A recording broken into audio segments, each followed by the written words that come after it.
नमस्कार दोस्तों, DPN news में आपका स्वागत है। मैं हूं आपके साथ आशीर्वाद। दोस्तों, आज डिस्कस करेंगे हम आपके साथ ट्रंप की ट्रैवल बैन नीति। जी हां, ट्रंप ने एक आदेश जारी किया है जिसके तहत 12 देशों से आने वाले नागरिकों पर वीजा बैन कर दिया गया है या पार्शियल बैन कर दिया गया है। कौन से हैं वो देश, क्यों बैन किया गया है, इनको चर्चा करेंगे अपने आज के डीपीएन सेशन में। दोस्तों जी हाँ, सभी का स्वागत है।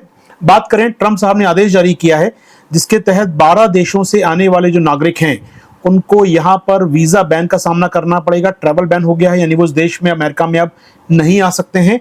और वहीं 7 देशों पर रिस्ट्रिक्शन लगा दिया, लिमिटेशन लगा दिया, यानी कि बहुत ही स्क्रूटनी होगी, तभी उनके नागरिक स्पेशल केस में ही अमेरिका में एंट्री कर पाएंगे। ट्रंप का यह आदेश आ गया है दोस्तों। ट्रंप ने आदेश जारी कर दिया है जो कि लागू होगा इस साल 9 जून से। जी हाँ दोस्तों, तो ट्रंप क्यों लागू कर रहे हैं? क्योंकि ट्रंप का ये एजेंडा रहा है हमेशा से।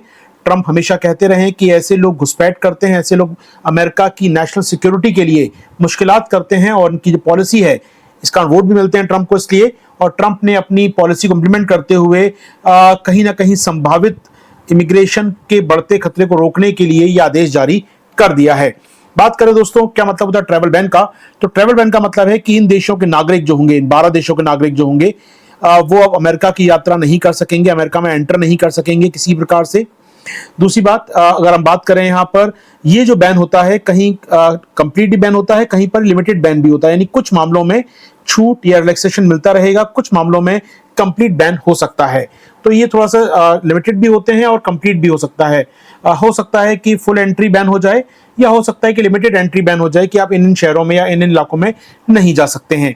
चलिए बात करें दोस्तों ट्रैवल बैन के बारे में। तो अमेरिका राष्ट्रपति ने तुरंत क्यों आदेश जारी किया? याद रखिएगा, 1-2 दिन पहले ही एक इजिप्ट का नागरिक था जो अमेरिका में रह रहा था, उसका वीजा समय पूरा हो चुका था। उसने कोलोराडो में एक हमला किया जिसको कुछ लोग आतंकी हमला बता रहे हैं। अमेरिकी मीडिया में बताया जा रहा है कि आतंकी हमला है ये।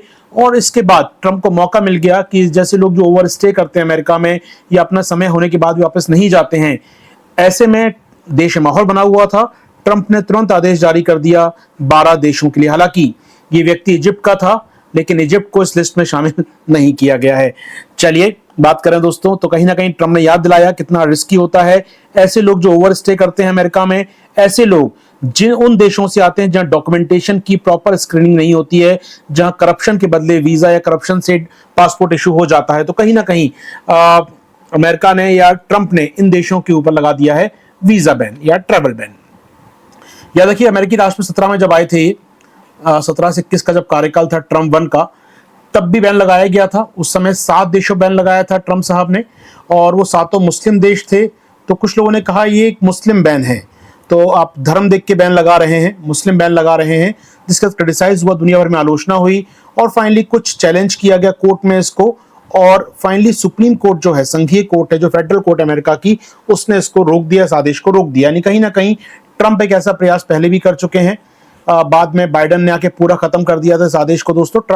सुप्रीम कोर्ट ने कुछ मॉडिफाई किया, लेकिन बाद में बाइडन ने आके इसको पूरा खत्म कर दिया था। अगर बात करें इस बार 12 देश कौन कौन से हैं जिनको कंप्लीट बैन किया गया है, क्या मुस्लिम देश है? नहीं, इसमें कई मुस्लिम देश हैं, कई इसके अंदर क्रिश्चियन कंट्रीज भी हैं, कई इसके अंदर अलग देश में मैं कहूँ बुद्धिस्ट कंट्रीज दिख रही है, म्यांमार भी है, या इसके अंदर लाओस का नाम भी है दोस्तों, यहाँ पर क्यूबा भी है इसके अंदर। नहीं, कहीं ना कहीं आप वर्ल्ड मैप देख सकते हैं, जहां पर आपको डार्क ऑरेंज दिख रहा है वहां पर कंप्लीट बैन किया गया है। और कुछ जगह पर वीजा रिस्ट्रिक्शन है, तुर्कमेनिस्तान जैसे हो गया आपको दिख रहा है यहाँ पर, या फिर वेनेजुएला हो गया, हैती हो गया, या फिर क्यूबा हो गया। क्यूबा में पार्शियल बैन है, वेनेजुएला में भी वीजा रिस्ट्रिक्शन है केवल। कंप्लीट बैन जो है दोस्तों ईरान हो गया, अफगानिस्तान, म्यांमार पड़ोसी हो गए हमारे, लीबिया, पाकिस्तान नहीं है इस लिस्ट में दोस्तों, समझ सकते हैं। पाकिस्तान को एक तरह से पुरस्कार दिया है। कल जो तारीफ कर रहे थे पाकिस्तान के पीएम की अमेरिका की वजह से मध्यस्थता हो पाई है, तो कहीं ना कहीं पाकिस्तान को उसका फायदा मिला। उनका नाम लिस्ट में नहीं है। सूडान, चाड, इक्वेटोरियल गिनी, सोमालिया, यमन, ये देश लिस्ट में हैं। 12 देश कंप्लीट बैन और 7 देशों पर लिमिटेड वीजा रिस्ट्रिक्शन लगाया गया है। क्या कारण दिया अमेरिकी सरकार ने? ट्रंप ने क्या कहा है बताया मैंने आपको, लेकिन और इसके अलावा क्या कारण दिए गए हैं वो सुन लीजिए। 3 रीजन दिए गए इन देशों को चुने जाने के। पहला रीजन दोस्तों, इन देशों में जो कागजात बनते हैं, पासपोर्ट या वीजा इशू होते हैं, यहाँ वीजा इशू होते समय प्रॉपर स्क्रीनिंग नहीं होती है। जी हाँ, तो पहला जो कारण दिया गया है ट्रंप के द्वारा या पॉलिसी में, पहला रीजन दिया गया है लैक ऑफ डॉक्यूमेंट स्क्रूटनी। जी हाँ, प्रॉपर कागजी कार्रवाई सही नहीं होती है, स्क्रीनिंग सही नहीं होती है, इन देशों में करप्शन है, जैसे Afghanistan, Libya, Eritrea, Somalia, Venezuela, Sudan, Yemen में, जहां पर कहीं ना कहीं पासपोर्ट इशू करने से लेकर स्क्रीनिंग करने तक में मुश्किलों का सामना करना पड़ता है और इसीलिए इन देशों को बैन किया गया। दूसरा कारण क्या है दोस्तों, कई देशों का यह अनुभव रहा है अमेरिका में आने के बाद कि वहां पर वो आके लंबे समय रुक जाते हैं, ओवर स्टे करते हैं। जी हाँ, ऐसे देशों की पहचान की गई है, जैसे मान लीजिए मैं कहूँ चाड की बात करें, म्यांमार की बात करें, कॉन्गो की, रिपब्लिक कॉन्गो, नॉट सिया, यहाँ पर डीसीआर नहीं है, डेमोक्रेटिक रिपब्लिक कॉन्गो नहीं है दोस्तों, ये जो बड़ा देश है, यहाँ पर आरसी की बात हो रही है, केवल रिपब्लिक कॉन्गो की बात हो रही है। इक्विट गिनी हो गया, हैती हो गया, बुरुंडी हो गया, या फिर लाओस हो गया, टोगो हो गया, जहां पर high visa over stay rate है। इन देशों से लोग आ तो जाते हैं लेकिन वापस नहीं जाते हैं, तो उन देशों को भी लिस्ट में शामिल किया गया है। और तीसरा रीजन दोस्तों दिया गया है, उन देशों का आतंकवादियों के साथ संबंध, या वहां पर आतंकवादी घटनाएं, आतंकवादियों का अधिक होना। जी हाँ, तो लिंक्स टू टेररिज्म और स्टेट स्पॉन्सर टेररिज्म, आप सोच सकते हैं पाकिस्तान का नाम यहाँ होना चाहिए था बट नहीं है, ये पाकिस्तान को थोड़ा सा एक मैं क्या चाहिए यहाँ पर थोड़ा सा अमेरिका की तरफ से प्रयास किया गया संभालने का।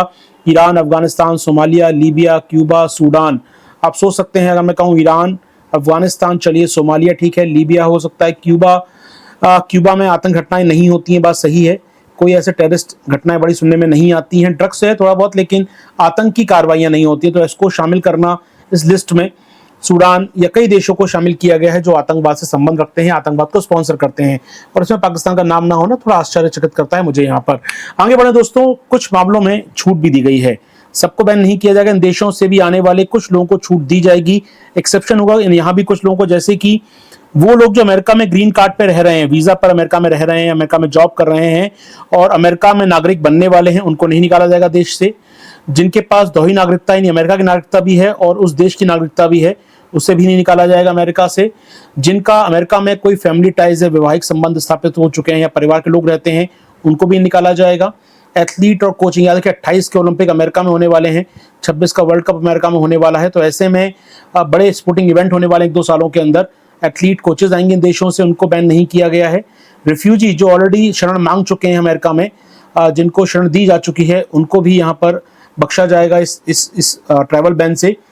ऐसे अफगान लोग जो दोस्तों अमेरिका का सपोर्ट कर रहे थे 2001 से 21 की जो वॉर चल रही थी अमेरिका की अफगानिस्तान में, वो सपोर्ट किया था उन्होंने अमेरिका का, उनको भी अफगानिस्तान के लोगों को रहने का अधिकार मिलेगा, वीजा का अधिकार मिलेगा। और ऐसे ईरान के लोग जो धार्मिक उत्पीड़न का शिकार हैं, वो वहाँ की शिया गवर्नमेंट से परेशान हैं, उनको उत्पीड़ित किया जा रहा है, उनको एक्सप्लॉइट किया जा रहा है। क्रिश्चियंस हो सकते हैं, माइनॉरिटीज हो सकती हैं, वो लोग जो ईरान से परेशान हैं, उनको भी अमेरिका आने से मना नहीं करेगा, उनको ट्रैवल बैन नहीं करेगा। यानी कि अमेरिका ने क्लियर कर दिया है, कुछ मामलों में एक्सेप्शन बना रहेगा दोस्तों। अब ट्रंप का तो आदेश आ गया, इस पर अब एक रिएक्शन भी आना चाहिए दोस्तों। दुनिया भर का रिएक्शन तो भी नहीं आया है, लेकिन ऑफकोर्स रिएक्शन आ चुका है अफ्रीका का, जो सबसे ज्यादा परेशान है इस पूरे मैटर से, क्योंकि आप देख सकते हैं मैप पीछे दिखाया मैंने आपको, इसमें कई देश, अफ्रीकी देश आपने देखा यहाँ पर, ऑलमोस्ट एक बड़ा अफ्रीका का भाग ये है, सोमालिया है यहाँ पर, इसमें यहाँ पर जिबूती का नाम भी देख रहे हैं हम लोग यहाँ पर, कहीं ना कहीं इरिट्रिया का नाम, ऑफिस जिबूती नहीं, इरिट्रिया का नाम है दोस्तों। यहाँ पर गिनी है, टोगो है, लियोने है, कई देश यहाँ पर आपको दिख रहे हैं जो अफ्रीकन कॉन्टिनेंट है। तो अफ्रीका से रिएक्शन आया है दोस्तों यहाँ पर। अफ्रीका ने कहा, अफ्रीका ने क्या कहा समझेगा यहाँ पर, अफ्रीका ने कहा है दोस्तों कि यार अमेरिकी सरकार को ना बातचीत करनी चाहिए, डायलॉग करना चाहिए अफ्रीका के देशों के साथ, जहां पर लगता है समस्याएं हैं, जहां पर लगता है पासपोर्ट ढंग से कागजात नहीं चेक होते हैं, आप चेक कीजिए, यहाँ पर ओवर स्टे होता है तो रिजॉल्व कीजिए इशू को बैठकर। आपको लगता है बैन लगाना है तब लगाइए, पार्शियल बैन को भी डिसीजन लेना है आपको, आप एक बार देशों से बात तो कीजिए।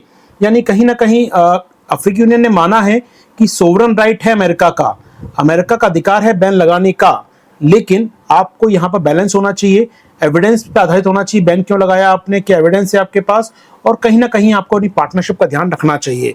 तो अफ्रीका से रिएक्शन आ चुका है एक प्रकार से।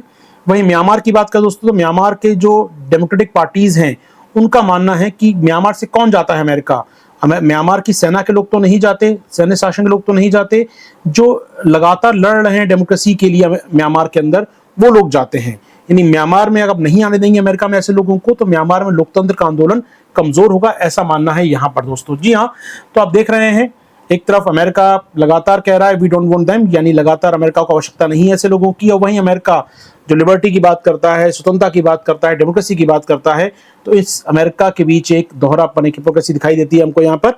दोस्तों कैसा लगा सेशन बताइएगा मुझे कमेंट बॉक्स में आप लोग, और प्लीज नया चैनल है लाइक शेयर जरूर करा करें, इस चैनल को कमेंट जरा करा करें, कैसे लगते हैं वीडियोस बताएं मुझे आप लोग, कुछ मॉडिफाई करना हो संशोधन करना हो हम इसमें आपके लगातार सुझाव आमंत्रित हैं। चलिए मुलाकात करेंगे नेक्स्ट सेशन में, दीजिए आज्ञा अभी के लिए, सब्सक्राइब कीजिए, लाइक कीजिए, शेयर कीजिए और कमेंट जरूर कीजिए इस वीडियो के ऊपर। Thank you all.